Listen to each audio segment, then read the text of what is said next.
Hola, ¿cómo están? Bueno, vamos a seguir avanzando con estos tutorials en relación al práctico número 5, parte 2.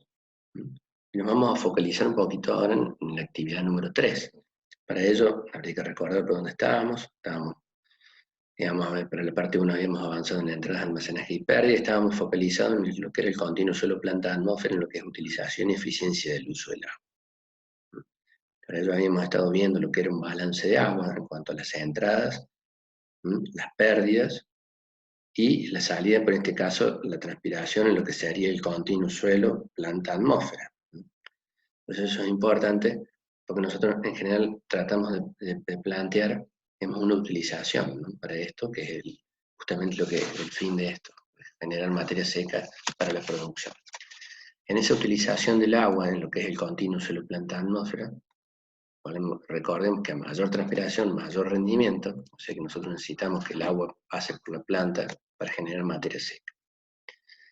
Ante ese planteo de la utilización del agua, esto se puede definir de esta forma, digamos, el potencial agua en el suelo, bueno, el potencial de la atmósfera, va a hacer que el agua se mueva desde el suelo hacia la atmósfera pasando por la planta, y para eso, en virtud de ese movimiento se oponen resistencias, en este caso las resistencias totales, que podrían estar desagregadas en lo que es la resistencia del suelo, la resistencia de la planta, y la resistencia hoja-atmósfera.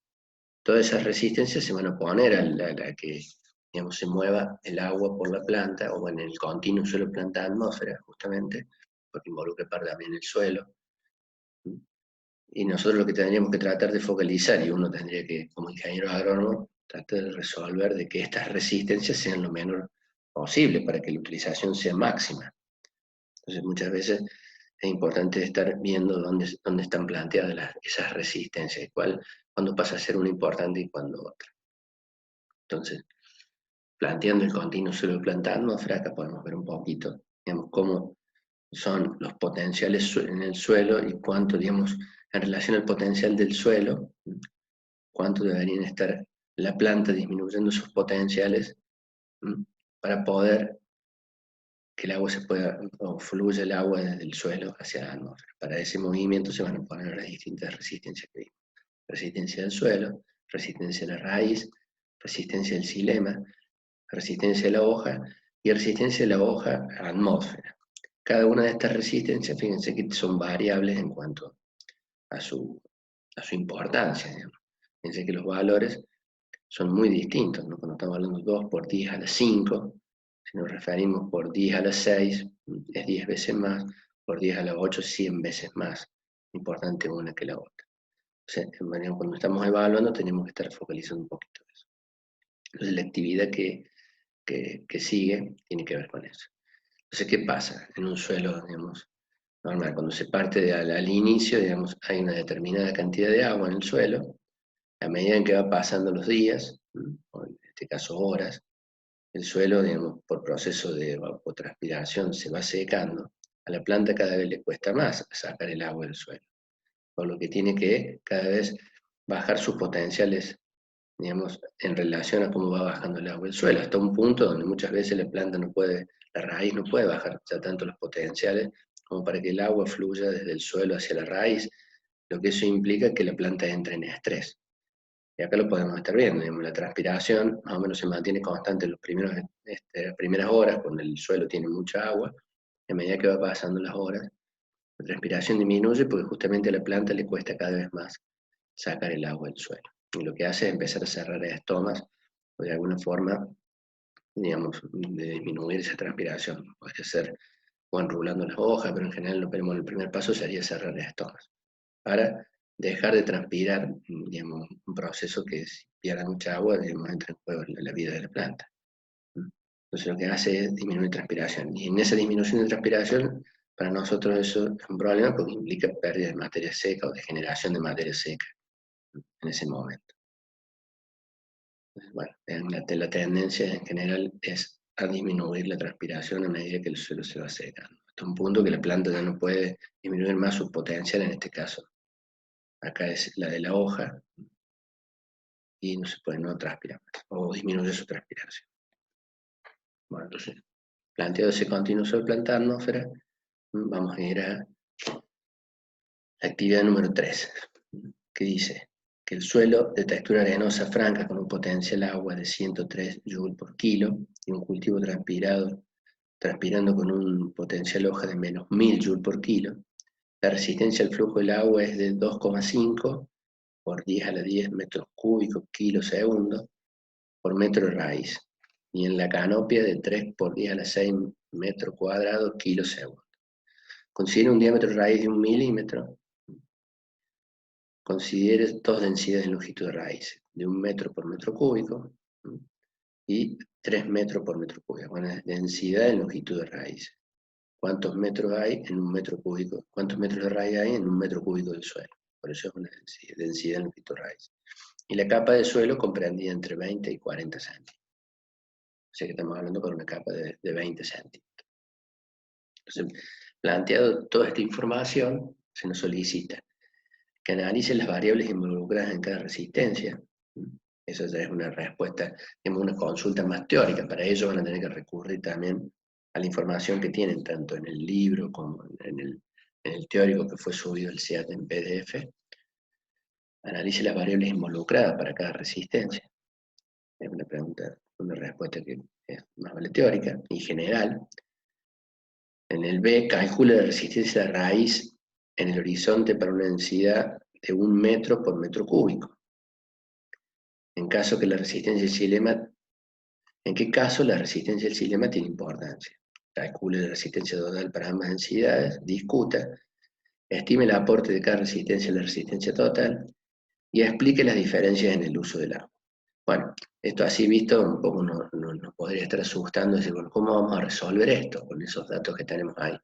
Para ello tenemos este cuadro, donde en parte de lo que serían la resistencia del continuo suelo planta atmósfera están planteadas, y en lo que nos pide en la pregunta B es calcule la resistencia de la raíz en el horizonte para la densidad de 1 metro en metro cúbico. O sea que lo que tenemos que estar calculando es esta resistencia. Para ello deberíamos utilizar esta ecuación que está planteada en el libro. Ahí lo pueden encontrar y van a encontrar las definiciones y un poco el desarrollo de esta ecuación en el libro si que no se lo planta. La resistencia de la raíz está relacionando la resistencia por unidad de longitud de raíz, la resistencia al flujo del agua, que sería esta, por metro de raíz, por unidad de raíz, la DLR, que nos pide que la calculemos para 1, y el delta Z, que sería el espesor sobre el que estamos trabajando, en este caso entre 20 y 40. O sea que mayormente es sustituir y hacer el cálculo. Hay que tener bien en cuenta los valores que estamos manejando, que son, digamos, números muy grandes, ¿no? Bueno, sé que con eso solucionaríamos la parte B. ¿En qué caso la resistencia xilema tiene importancia? Bueno, eso también es una respuesta más vale teórica o general, donde tenemos que ver acá, si nosotros vemos acá que si se desprecia, siempre se desprecia o cuando esta resistencia xilema pasa a tener o a cobrar importancia. Bueno, eso es un poco la respuesta que nos pide en C. ¿En qué caso la resistencia del xilema tiene importancia? Pensemos que para este problema en particular se desprecia, pero no siempre pasa eso. Muchas veces por problemas físicos del suelo o por otras, bueno, eso es importante que lo lean, entonces lo voy a adelantar, me interesaría que lo busquen y lo plasmen en la respuesta. Calcule la resistencia total para ambas densidades, discuta. Entonces lo que van a tener que hacer es, una vez que tengan calculada la resistencia de la raíz para la DLR de 1, simplemente va a ser sumar, y con ello van a obtener la resistencia total. Y con eso van a poder, digamos, discutir, ver cómo es la resistencia para una DLR de 1 y cómo es una resistencia para una DLR de 3. Si eso tiene implicancia o no, o si son distintas o no, eso es un poco el planteo de discusión que nos pide la consigna. Estime el aporte de cada una de las resistencias a la resistencia total. Eso es simplemente una relación entre lo que nos da la resistencia total en relación a cada una de las resistencias que calculamos. Podríamos expresarlo en porcentaje, si esta es el 100% de la resistencia, ¿cuánto representa en porcentaje cada una de las que digamos, están sumando a la resistencia total. Eso es un poco para que nosotros tenemos un poco de dimensión de cómo es el aporte de cada una de esas resistencias a la resistencia total. Y dónde uno debería poner foco en cuanto a, si quisiera disminuir esa resistencia total para mejorar la utilización del agua, donde uno debería poner el foco. Entonces la resolución es simplemente relacionar la resistencia total que han calculado por cada una de ellas. Y por último dice, explique las diferencias en el uso del agua.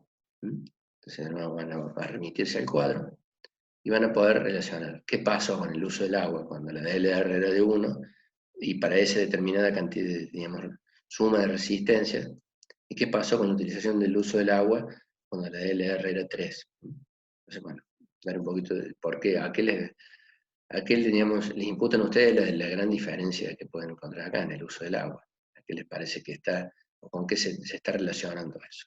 Eso es un poco, digamos, la explicación para responder a la consigna.